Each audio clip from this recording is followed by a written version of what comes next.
Hello friends, आपका स्वागत है मेरे चैनल भक्ति की शक्ति में। आज मैं आपके लिए पौष माह के कृष्ण पक्ष की एकादशी व्रत की कथा लेकर आई हूँ। पौष माह के कृष्ण पक्ष की एकादशी का व्रत तपस्या करने से मिलने वाले पुण्यों को देने वाली है, जिसे सफला एकादशी कहते हैं। सफला एकादशी का व्रत रखते हुए भगवान विष्णु की पूजा की जाती है। सफला एकादशी के दिन जो भी व्यक्ति व्रत रखते हैं, उन्हें पूजा के समय सफला एकादशी की व्रत कथा जरूर सुननी चाहिए। धार्मिक मान्यताओं के अनुसार हम जो भी व्रत रखते हैं, उस व्रत की कथा को जरूर सुननी चाहिए। इससे व्रत पूर्ण माना जाता है और उससे पुण्य प्राप्त होता है। तो आइए शुरू करते हैं सफला एकादशी व्रत कथा। एक बार भगवान श्री कृष्ण से युधिष्ठिर ने सफला एकादशी व्रत की महिमा और महत्व के बारे में पूछा, तो भगवान श्री कृष्ण ने सफला एकादशी व्रत की कथा सुनाई और इसका महत्व भी बताया। पद्म पुराण के अनुसार चंपावती नगरी के राजा महिष्मान थे। उनके 5 पुत्र थे, जिनमें उनका बड़ा पुत्र अधर्मी एवं चरित्रहीन था।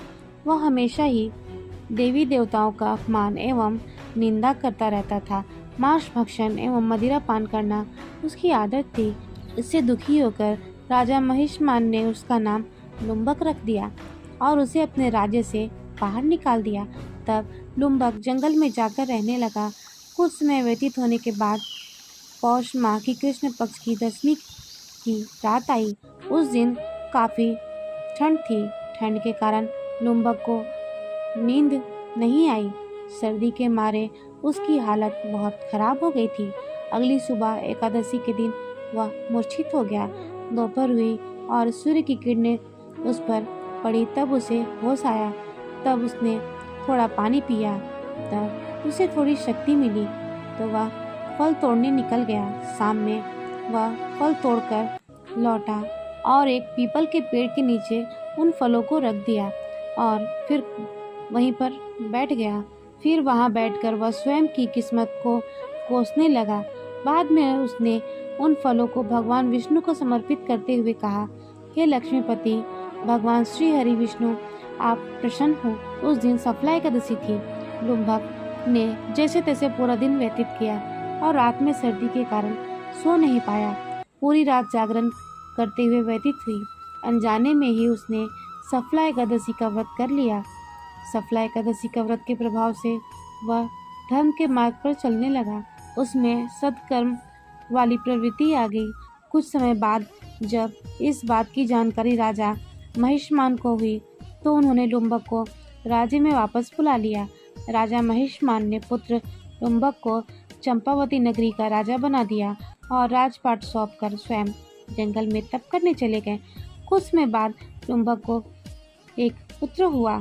जब लुम्बक का पुत्र बड़ा हुआ, तो लुम्बक ने अपने पुत्र को सत्ता सौंप दी। स्वयं भगवान विष्णु की भक्ति में लीन होकर मोक्ष प्राप्त की। इस प्रकार सफला एकादशी व्यक्ति के कार्य सफल करती है और मोक्ष दे देती है। यह भगवान विष्णु की सफला एकादशी पूजा विधि। इस दिन ब्रह्म मुहूर्त में उठकर साफ सफाई करके स्नान आदि से निवृत्त होकर भगवान विष्णु का ध्यान करें और व्रत का संकल्प लें। पूजा के लिए भगवान विष्णु और माता लक्ष्मी की तस्वीर या प्रतिमा चौकी पर लाल कपड़ा बिछाकर स्थापित करें। इसके बाद गंगा जल से प्रतिमा को स्नान करें। पूजा के लिए घट स्थापना करें। देसी घी का दीपक जलाएं। फूल अर्पित करें। भगवान विष्णु को तुलसी दल अर्पित करें। धूप और दीप से भगवान की आरती करें और फिर विष्णु सहस्त्र नाम और कनकधारा स्त्रोत का पाठ करें। भगवान विष्णु और माता लक्ष्मी को दूध से बनी चीज का भोग लगाएं। संध्या के समय फिर पूजा करें। भगवान की पूजा के बाद तुलसी पूजा अवश्य करें और दान करें। फिर अगले दिन व्रत का पालन करें। इस व्रत में केवल सात्विक भोजन ग्रहण करें। सफला एकादशी व्रत के समान यज्ञ, तीर्थ, तप तथा कोई दूसरा व्रत नहीं है। 5000 वर्षों तक तप करने से जो फल मिलता है, उससे भी अधिक फल सफला एकादशी व्रत करने से मिलता है। अगर कोई व्यक्ति व्रत नहीं रख सकता है, तो उसे सफला एकादशी व्रत की कथा पढ़नी और सुननी चाहिए। इससे भी व्यक्ति को व्रत का फल मिलता है। सफला एकादशी व्रत का महत्व। शास्त्रों और पुराणों में सफला एकादशी का विशेष महत्व बताया गया है। इस व्रत को करने से व्यक्ति के जीवन में सुख समृद्धि आती है और हजारों वर्षों की तपस्या के बराबर पुण्य प्राप्त होता है। पद्म पुराण में बताया गया है कि युधिष्ठिर के पूछने पर भगवान श्री कृष्ण बोले, बड़े बड़े यज्ञों से मुझे उतना संतोष नहीं मिलता जितना एकादशी व्रत के अनुष्ठान से होता है। सफला एकादशी को कल्याण और सौभाग्य प्रदान करने वाली मानी जाती है और इस दिन सच्चे मन से पूजा पाठ करने वाले को वैकुंठ धाम की प्राप्ति होती है।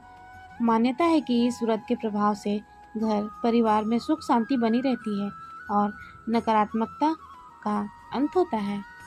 फिलहाल इस वीडियो में इतना ही। वीडियो अच्छी लगी हो तो वीडियो को लाइक एंड शेयर करें और चैनल को सब्सक्राइब करना ना भूलें।